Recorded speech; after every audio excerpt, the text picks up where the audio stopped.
Apreciados estudiantes de Uniminuto virtual y a distancia, bienvenidos a este video sobre algunos aspectos para trabajar en Excel, algunos cálculos que haremos sencillos sobre el promedio, la desviación estándar. Supongamos que tenemos estos puntajes de 10 individuos en una prueba, ¿cierto? Una prueba, en este caso ficticia, únicamente de 5 preguntas o ítems, una prueba muy corta. Primero, pues vamos a generar unos puntajes totales de esos estudiantes. Entonces, podemos aquí colocarle, escribirle puntaje total. Y vamos aquí a generar una suma, una sumatoria de esos 5 puntajes. Como vemos acá, cada estudiante, cada sujeto ha respondido 5 preguntas o 5 ítems, ¿no? En este caso, por ejemplo, sujeto 10 alcanzó aquí un puntaje de 5 en el primer ítem, alcanzó un puntaje de 4 en el segundo ítem y así. Entonces, ¿cómo generamos los puntajes totales? Pues podemos hacerlo con la forma clásica de Excel de ingresarle el signo igual.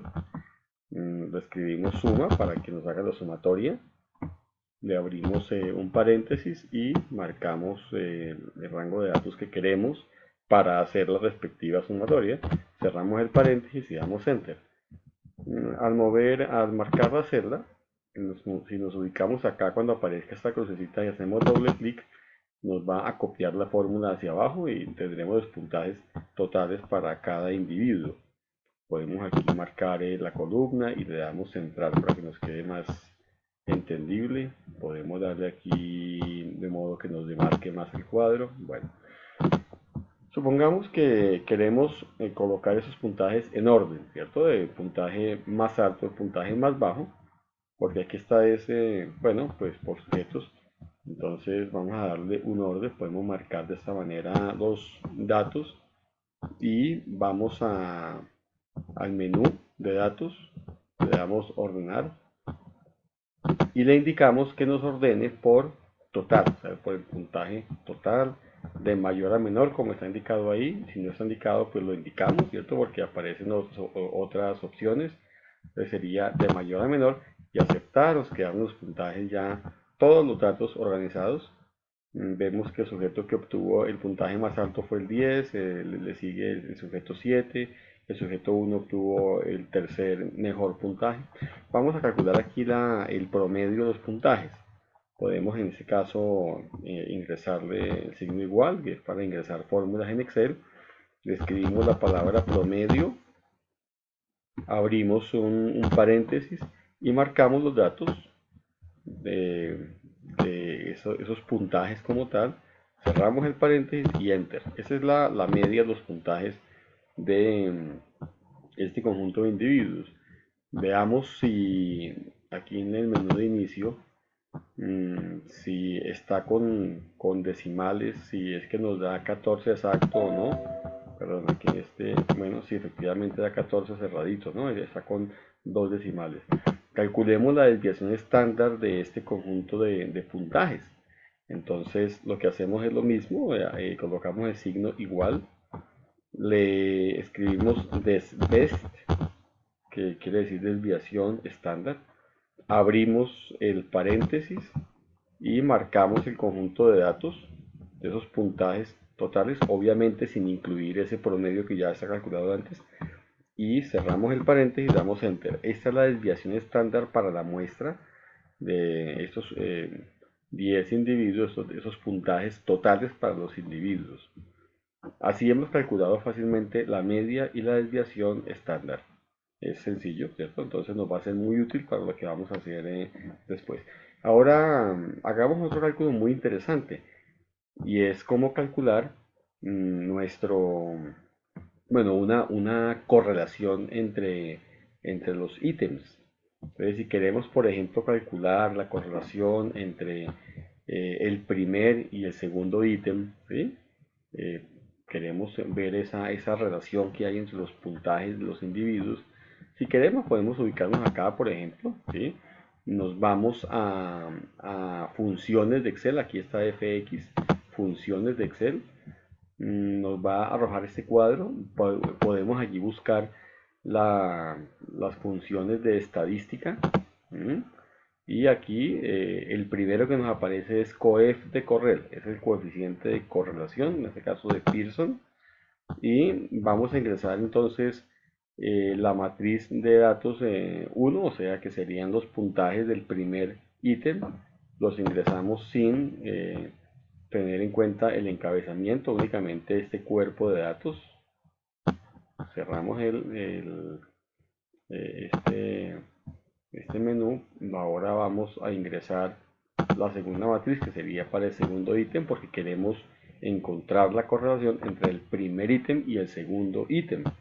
Entonces cerramos, ¿cierto? Y le damos aceptar. ¿Sí? Aquí vemos que el coeficiente de correlación entre el primer y el segundo ítem es 0.799. Podemos acortarle un poco los decimales acá para que nos quede. Entonces vemos que es 0.80. Recordemos que una correlación pues, de 0.80 hasta 1 es una muy alta correlación. Entonces, en ese caso, como ya veremos, pues no es conveniente que dos ítems tengan tan alta correlación, y es mejor que en ese caso analicemos para dejar únicamente uno de ellos. Y así, si queremos, por ejemplo, también calcular el coeficiente de correlación entre el primer y el tercer ítem, entonces hacemos igual, pero marcando en ese caso los datos del primer ítem y los del tercero, y así con todos y cada uno, ¿no? Pero si quisiéramos algo más complejo, por ejemplo, calcular una correlación para todos los ítems, para que tengamos una matriz de coeficientes de correlación, podemos irnos al menú de datos y aquí encontraremos esta opción, análisis de datos. Si no está esa opción, si no aparece, debemos configurarla, que ya hay otro video en el que se explica cómo se hace. En este caso si aparece, entonces podemos marcarla y aquí encontramos que dentro de las opciones aparece coeficiente de correlación. Lo marcamos, le damos aceptar y vamos a marcar todo el rango de entrada, que sería toda la matriz de datos. Ahí sí marcamos incluso el número del ítem que estamos trabajando sin marcar los sujetos, sí, y tampoco marcamos los puntajes totales.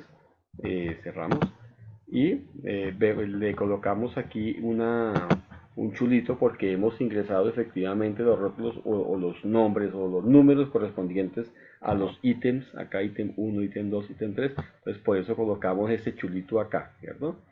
Y le damos aceptar. Entonces está ahí exactamente. Nos aparece esta matriz de correlación. Vamos a marcarla como un cuadrito para que nos quede más claro y vamos a ver cómo se interpreta, ¿cierto? Vemos acá, bueno, aparece el coeficiente que ya habíamos calculado antes entre el ítem 1 y el ítem 2, que es 0.799, que al aproximarlo a dos decimales nos queda 0.80. Aquí tenemos que entre el ítem 1 y el 3 es 0.52, ese coeficiente de correlación. Entre el ítem 3, por ejemplo, y el 4, ¿cierto? Entre el 3 y el 4 tenemos un coeficiente de 0.52. Recordemos que debemos escoger los ítems que entre ellos no tengan una muy alta correlación, ¿cierto? Que si pasa de 0.80 y está cercano al 1, pues es mejor que miremos la opción de eliminar uno de esos ítems. Esa es básicamente la forma de encontrar rápidamente una matriz de correlación para los ítems. Bueno, un cordial saludo para todos y bueno, espero que practiquen mucho con este video para las actividades que sea conveniente realizar. Muchas gracias.